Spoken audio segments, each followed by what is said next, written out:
E aí, tudo certo? Hoje eu venho trazer um vídeo bem curtinho explicando a diferença das funções do Construct 2 e do Construct 3. Não sei se você percebeu já, só que o Construct 3 trouxe um novo tipo de funções, que é aquele negocinho que a gente cria lá, né, para chamar o onFunction, para chamar a função na hora certa. Eu já vou explicar um pouco mais sobre a função em si, para que ela serve, só que esse não é o intuito do vídeo, né? Eu tenho outros vídeos no canal que eu uso funções, que eu explico sobre elas. Você pode procurar por esses que estão no curso Beat'em Up, no curso Mega Man X, no canal. E aqui a minha função é explicar a diferença entre a função do Construct 2 e do Construct 3, para que você que está começando agora a usar o Construct 3 e já veio com a bagagem do Construct 2, consiga usar as novas funções com tranquilidade, tá bom? Primeiramente vou relembrar como é a função do Construct 2. Vou criar um projeto vazio aqui, vou colocar um chão sólido. Nossa, faz muito tempo que eu não uso o Construct 2. Vou colocar um sprite mesmo aqui, só para ser o chãozinho, colocar uma cor aleatória, aqui mesmo assim, o chão. E vou colocar o behavior de solid. E vou colocar um personagem de plataforma aqui em cima. E a gente vai criar uma função para ele pular. Essa vai ser a função, vai ser bem simples, só fazer ele pular para a gente entender a diferença das duas coisas. A gente vai fazer o mesmo sistema nas duas engines, para a gente ver a diferença mesmo de como seria aplicado no Construct 3. Então aqui, behavior de platform, ele já consegue andar e pular, beleza. Agora eu vou fazer a função de pular na tecla Z. Então eu vou criar dois objetos aqui. Primeiramente eu vou criar o keyboard, para fazer a tecla Z poder ser chamada aqui pelo keyboard. E quando a gente vai criar uma função no nosso jogo, a gente sempre tem que criar um novo objeto, que é o objeto functions.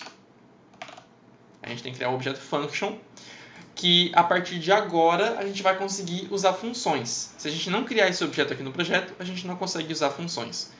Funções, elas têm duas partes. Primeiro, a chamada da função, que é o local específico no evento, na programação, que a gente vai chamar essa função, que no caso vai ser um evento de que quando o jogador apertar a tecla Z no teclado, ele vai chamar a função. Então eu coloco uma ação, function, call function, e aí eu vou colocar um nome que eu criei para a função. É claro, eu não criei a função ainda, mas já posso me prever, né, que eu vou criar o nome pular. Esse vai ser o nome, done. Eu posso também colocar parâmetros aqui, né? Isso aí é uma coisa que fica a critério de cada função. Funções bem robustas acabam sempre tendo parâmetros, porque daí é que se torna útil a função, né? A gente pode chamar ela em vários locais diferentes, com parâmetros diferentes, e isso torna muito mais útil a programação. Agora que eu chamei a função, eu vou criar ela, para que aconteça alguma coisa quando eu apertar a tecla Z. Então eu coloco um evento do function, que é onFunction, que significa basicamente quando a função foi chamada. Quando ela foi chamada, qual função é? Função pular. Quando ela for chamada, colocar uma ação do sprite2, que é o personagem, o jogador. Ele vai simulate control jump. E aí então, se eu apertar Z, vai chamar a função foi chamada, ele vai pular. Então agora se eu aperto a tecla Z, ele salta. Só que em vez de ser apenas isso aqui, né, de quando aperta a tecla Z, ele pula automaticamente, tem mais uma etapa, que é a chamada de função. Você pode se perguntar, né, para que função? Função é um negócio meio difícil de você pegar o jeito da coisa sem que você crie, sem que você pratique. Então no começo eu realmente fazia muita programação sem função. Só que a partir de hoje, ações do personagem, muitos outros sistemas específicos, eu acabo criando função pela praticidade. Um exemplo disso é para o caso de eu ter botões no teclado e também no gamepad.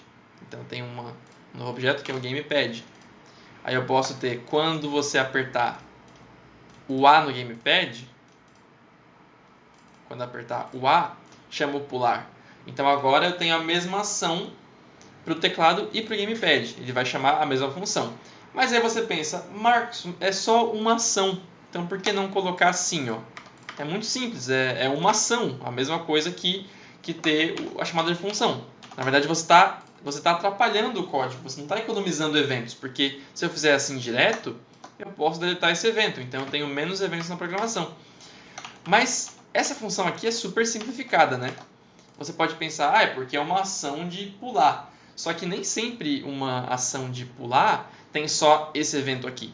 Você pode ter várias coisas. Por exemplo, a ação de pular no meu jogo Rift Raccoon, ela tem 3 ou 4 subeventos. Ela não é simplesmente Simulate Control Pressing Jump. Então, para um jogo completo, as funções são muito maiores do que isso. Então, eu vou copiar essa mesma ação aqui, só para a gente supor que essa função não fosse só Simulate Control Pressing Jump, só que na verdade ela fizesse várias outras coisas. Inventa que essas ações aqui não são a mesma, elas são várias coisas diferentes. Então, para cada um desses eventos aqui, eu teria que copiar as mesmas ações, em vez de ter a função, né? Percebe que quando eu tenho mais ações, já tornou muito mais sentido ter a função? E se tivesse subeventos também? Eu teria que copiar os subeventos para cada um desses, junto com as várias ações que ele tem no evento principal, e junto com as ações também que tem nos subeventos, né? Condição do subevento, ações do subevento, porque ele não seria um subevento vazio, teria várias coisas dentro. E tem um outro problema de não usar função. Pensa se eu quiser modificar alguma coisa nesse sistema. Eu criei aqui várias coisas, pá. Daí de repente, não, cara, esse valor aqui da variável não tá legal. Eu teria que ir em cada um dos eventos que usa esse sistema de pulo e modificar um a um. E para sistemas do teu jogo que tu chama em vários locais, se torna um grande problema você ter que ir alterar valores em cada coisa. Isso pode causar bugs muito bobinhos, tipo assim, tem uma função que ele ativa se você encostar na parede. Se você encostar na parede da direita e se você encostar na parede da esquerda. Aí você vai lá e muda um valor na parede da direita. E você esquece de mudar o valor na parede da esquerda. E aí você tem um sistema bugado que na direita não buga e na esquerda buga. Essas coisas são muito bobinhas e é difícil de encontrar o bug depois que você comete ele. Porque é uma coisa que você pensa, é claro que eu mudei o valor nos dois, né?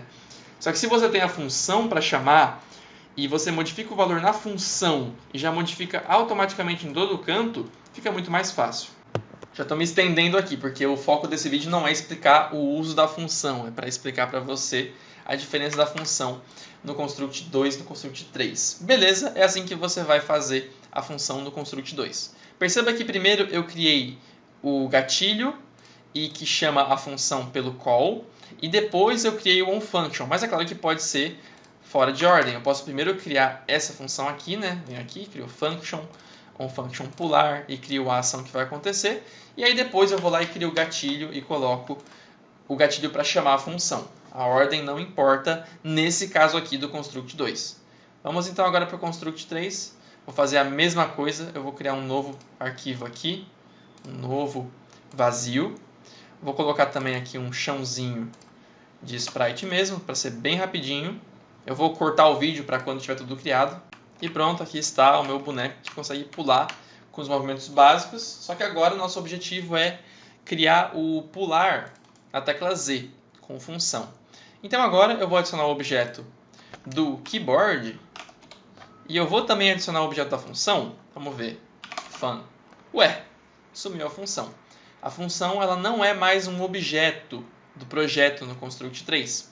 Como é que a função funciona agora? Você não consegue também fazer o seguinte, colocar um evento, keyboard, onKeyPress, tecla Z, e vir aqui e chamar a função primeiro. Não é mais possível. Você tem que primeiro criar a função. Então agora a ordem é diferente, né? Você não pode criar primeiro aqui o call da função, né? E depois criar o onFunction. Primeiro você vai criar a função no Construct 3. Clica com direito e coloca addFunction. Olha que legal. Ela está aqui agora junto com o addEvent. Está aqui o addFunction. Você vai dar um nome para ela. O nome é o nome que você vai usar aqui nesse onPular e o callPular. O nome que você vai colocar é aqui, pular. A descrição é opcional, só que ela é útil, porque você consegue observar essa descrição quando você for chamar a função. Então, para um jogo mais robusto, mais complexo, se torna bem útil você colocar descrições para que você não tenha que ficar relembrando, né? Pense em você daqui a uns 2 ou 3 meses trabalhando no projeto e que tem que relembrar essa função que você criou lá no comecinho do projeto, né? Então é bom colocar a descrição. Tudo bem que essa aqui é bem simples, mas tem algumas que são menos simples do que essa. Então aqui faz o jogador pular se estiver no chão. Categoria também é opcional, mas também é bom. Você pode categorizar como for melhor para você. Se eu for colocar funções para o jogador, tipo pular, andar, atacar, atirar, eu colocaria tudo na mesma característica, na mesma categoria de controles. Controles do personagem. Movimentos que você ativa apertando botões. Então dá um OK. Então você percebeu que criou o onFunction, bem como este onFunction aqui, né? Function on pular. Mas para a gente chamar esse evento aqui, a gente, se você bem se lembra, foi no function onFunction. Então é essencialmente a mesma coisa, onFunction pular. Aqui eu vou colocar a ação. Então a ação do sprite2, simulate control pressing jump. E no onZPressed, vou colocar uma ação. Perceba que agora magicamente apareceu o functions, porque eu usei agora, eu criei uma função nova no projeto. A partir do momento que eu criei uma função só, ele já vai ter aqui o functions. Então clica 2 vezes. E agora não é mais call function. Agora as funções aparecem pela categoria que eu coloquei. Lembra que eu coloquei controles ali? Então, ó, controles apareceu aqui. E a função pular já está aqui, ó, pular. E a descrição está aqui. Faz o jogador pular se estiver no chão. Então você pode só usar as funções pelas coisas que você criou aqui. Então eu posso clicar 2 vezes aqui, que ele já vai, ó, adicionar o call pular. Isso elimina uma etapa, que é a etapa de você colocar uma ação, function, call function, e ter que escrever o nome da função. Percebeu? É um pouco diferente, é mais simples e tem um ótimo benefício aqui. Tem 2 benefícios principais que eu posso numerar para vocês. Primeiramente, a organização, né? Você cria a função aqui, e aí você vem chamar a função, e já está aqui, ó, certinho, por categoria, por nome e por descrição. Aqui tem muito menos do que isso. Você vem na função e só tem chamar função. Você não vê todas que você criou, não tem elas por categoria, fica muito menos organizado. A outra coisa muito importante é a parte dos parâmetros. Vamos supor que o pular não fosse só pular. Eu também organizaria algumas outras coisas por parâmetros. Então eu posso clicar com direito e adicionar parâmetros aqui nessa função pelo construct3. Vou colocar o parâmetro. Vamos supor que eu possa definir a altura do pulo. Então eu tenho o parâmetro altura. Eu posso colocar a descrição do parâmetro também. Então, define a altura do pulo. Vamos supor que eu coloco também a velocidade de queda. Então eu coloco o parâmetro, coloco o fall speed, ou velocidade de queda. E quão rápido o jogador cai após atingir o pico do pulo. Né? Então eu tenho aqui várias coisas diferentes que eu criei por parâmetros. Quando eu vier aqui agora no function para chamar a função, functions, pular, olha que magnífico. Já tem os parâmetros aqui, com o nome e com descrição. Então eu já defino o valor aqui diretamente. Então eu vou colocar aqui 200 e 200, né? Porque eu não vou programar isso aqui, é só para mostrar. Como é que é no construct2? No construct2 eu tenho que memorizar os parâmetros. Então quando eu vier aqui colocar uma ação do function, call function, pular, eu tenho que lembrar, é verdade, a função pular tem 2 parâmetros, então eu tenho que adicionar um, adicionar o outro. Não tem nome do parâmetro, não tem descrição, e além do mais eu tenho que adivinhar quantos parâmetros tinha para não bugar o sistema, né? Então aqui eu coloco 200 e 200. Então aqui seria a mesma coisa, né? Mas aqui eu não criei os parâmetros, né? Aqui no caso você não tem que criar os parâmetros, você tem que usar eles de forma com expressão. Então, por exemplo, eu venho aqui e coloco uma ação, vamos supor, só para ilustrar mesmo, eu coloco aqui o set jump strength para o primeiro valor, né? Que é aquele 200 ali. Então eu coloco function.parem entre parênteses 0. É assim, entre chaves não, né? Entre parênteses. E não um O, né? 0. Function parem 0 vai definir a altura do pulo. E coloco uma nova ação do sprite2, que agora é o fall speed, né? Velocidade de queda. Que vai ser o function.parem. E é o 1 agora. Perceba que eu não estou usando nenhum nome de coisas, né? Eu estou tendo que adivinhar. No caso, para me organizar, eu teria que colocar um comentário, apertando Q para eu relembrar. Parâmetro 0 é a altura do pulo.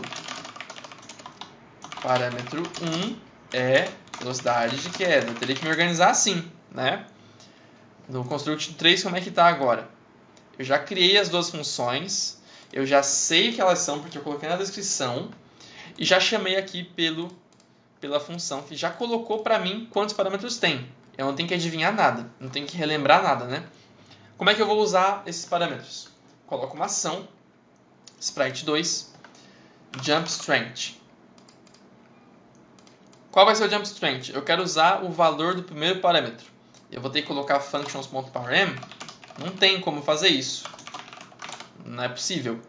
Então eu vou usar altura, que é justamente o nome que eu dei para esse parâmetro. Olha que legal. E agora, para a velocidade de queda, procuro aqui por fall speed. E eu vou colocar velocidade de queda. Ele considera que os parâmetros são variáveis locais, só que são locais somente para a função. Então, se eu vier aqui fora da função, ó, colocar uma ação aqui no zprest, com sprite2, jump strength, colocar aqui altura, velocidade, queda, ele não aparece. Esses parâmetros aqui, eles são valores locais para a função. Percebeu a diferença? Aqui no Construct 3 está muito mais organizado e essa é aquele segundo benefício que eu quis mencionar, né? A criação de parâmetros é muito mais organizada e você não tem que ficar decorando ou não tem que colocar um comentário para saber quais são os parâmetros. Aqui eu só uso pelo parâmetro 0 e parâmetro 1. Ele não cria por padrão quantos parâmetros tem, né? Eu não posso criar parâmetro aqui. Eu vou ter que colocar por function parâmetro 0 e parâmetro 1. Eu não uso os nomes das coisas que eu quero colocar.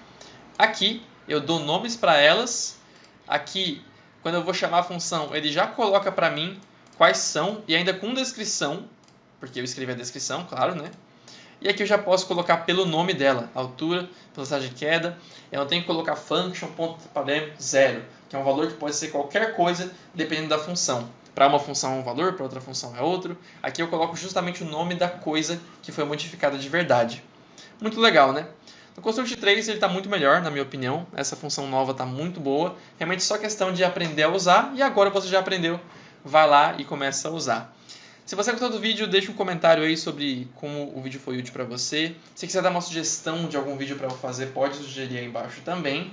E também recomendo para você assistir o curso gratuito de criação de um personagem de Metroidvania. Está aqui no card, você pode clicar e você vai aprender como programar um personagem de plataforma com pulo variado, com tiro em 8 direções, e a gente usa muita função lá. Então, se você quiser usar o Construct 3 nesse projeto, que eu uso o Construct 2, você pode usar o novo sistema de funções, que agora você sabe como é que funciona.